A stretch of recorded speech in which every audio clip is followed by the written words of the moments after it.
Olá, turma, tudo bem com vocês? Eu espero que sim.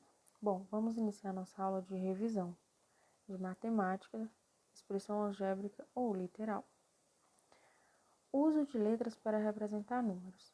Bem, nós sabemos que há muito tempo surgiu a necessidade de representar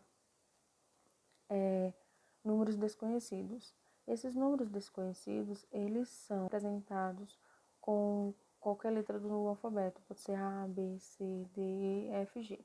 Vamos ver alguns dos exemplos que podemos representar essas letras como números desconhecidos. Vamos observar a área de polígonos. A área de um retângulo equivale ao produto, ou seja, o produto é a multiplicação do comprimento, é a nossa base do nosso retângulo, pela largura, que é a altura. O comprimento é igual a y e a largura igual a x. Bom, a representação da área do retângulo, então, será x vezes y. Para encontrar minha área, então, eu tenho que fazer x vezes y, a largura pelo comprimento, multiplicado. O perímetro de polígonos é obtido através da soma de todos os lados. Então, P será igual, P de perímetro, tá, gente? Igual x mais y mais x mais y. Por quê? Porque olha a minha largura, eu tenho x, só que a minha largura minhas duas larguras serão igual a x, então eu tenho 2x e o meu comprimento 2y. Efetuando a soma de x mais x é igual a 2x e y mais y igual a 2y, obtemos perímetro igual a 2x mais 2y. Agora, a área de um quadrado equivale ao quadrado da medida do lado. Observe o quadrado abaixo, ele tem lado igual a x. Então, todos os meus 4 lados do meu quadrado será igual a x. A área desse quadrado terá representação igual a x vezes x, porque a área de um polígono é obtida pela altura vezes a base. Ou, no caso do nosso quadrado, lado vezes lado, porque ele tem todos os lados iguais e é representado pelo lado ao quadrado. No caso desse nosso quadrado azulzinho, ele tem lado igual a x, então será x ao quadrado. O perímetro de polígonos é obtido através da soma de todos os lados. Se o quadrado mede lado x, então temos P é igual a x mais x mais x mais x, 4 vezes. Fazendo-se a soma do x, obtemos 4x. Operações na forma escrita e sintética. Bom, vamos observar alguns exemplos da forma escrita e também passada da forma sintética, ou seja, sintética é forma matemática. O quadrado do número real x, então eu tenho x ao quadrado elevado ao quadrado, x elevado a 2. Se eu tivesse a quinta potência do número real x, então seria x elevado a 5. A sexta potência do número real x, então seria x elevado a 6. E assim sucessivamente. O cubo do número real y é y elevado a 3, porque o cubo significa 3. 3 é y elevado a 3. A raiz quadrada do número real a. Olha a representação. Raiz quadrada de a. Tem dificuldade nisso? Não. Apenas basta ter interpretação. Agora vamos para o próximo exemplo. O dobro do número real x, que é igual a 2x. Se eu falo dobro, eu sei que esse meu número, que é o x, vai dobrar, vai multiplicar por 2. 2x ou x vezes 2. A diferença dos números reais a e b. Quando eu falo a diferença, eu estou subtraindo o primeiro número que ele falar, no caso a, menos o segundo número. Subtração a menos b. A metade do número real x. Observe como representamos a metade. 2 na parte de baixo da nossa fração. Então, 1 sobre 2 vezes x. O quádruplo. Quando eu falo quádruplo, qual é o primeiro número que vem na minha cabeça? 4. Então, quádruplo do número real z, 4 vezes z. Se fosse o triplo, seria 3. O dobro, que a gente já sabe, né? 2. O quíntuplo, 5, 5 vezes o número.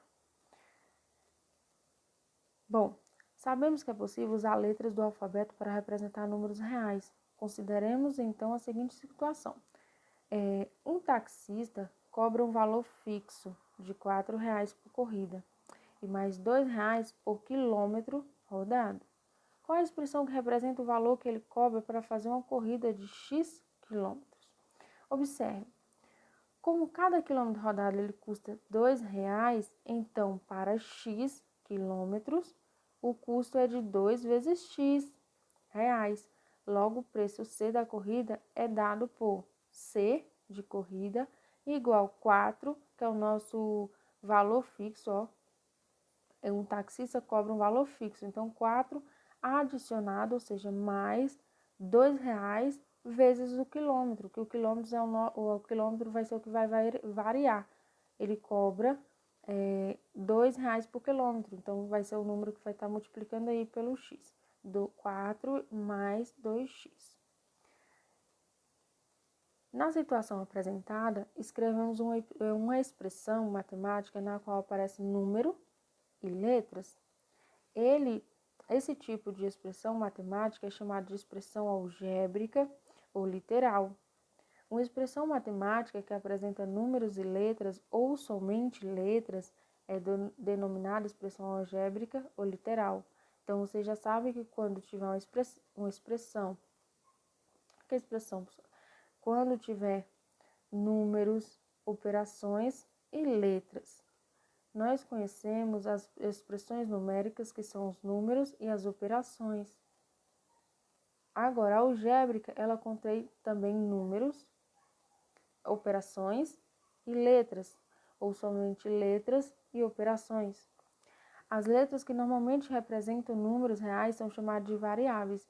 Aquelas letrinhas que a gente coloca A vezes B, o número X, o número não, a letrinha X, a letrinha Y, essas que estão aparecendo na nossa expressão se chamam variáveis.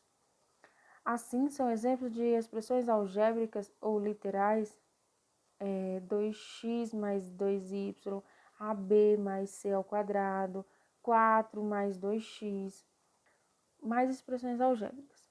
Quando a expressão algébrica não contém variável ou variáveis no denominador, ela é chamada de expressão algébrica inteira.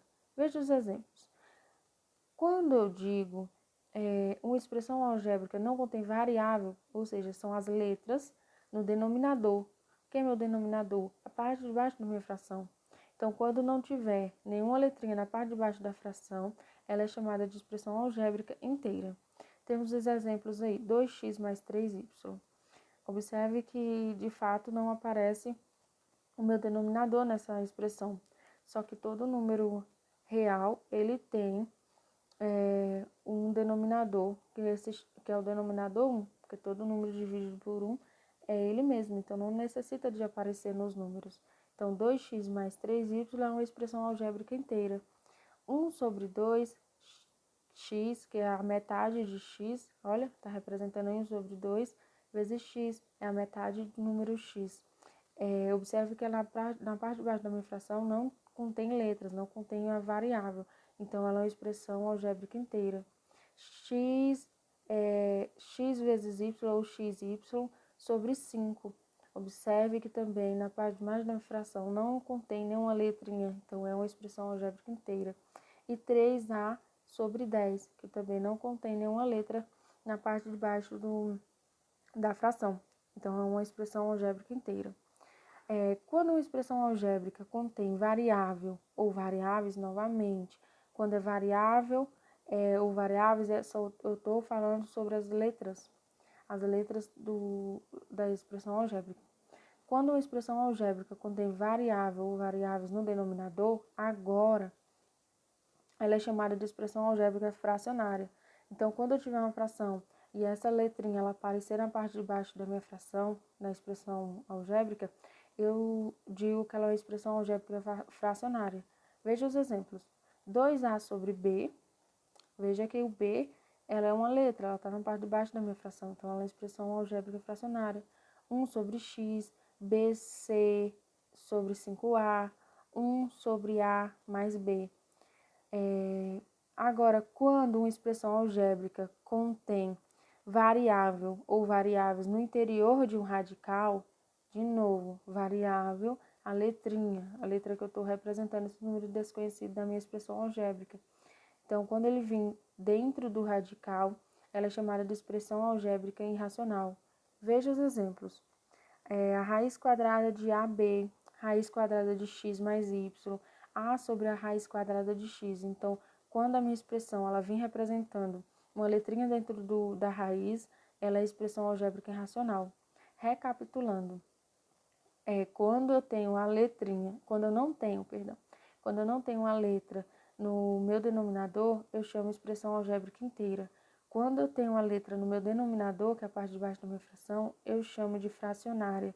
E quando eu tenho um radical, a minha letra dentro de um radical, eu chamo de expressão algébrica irracional.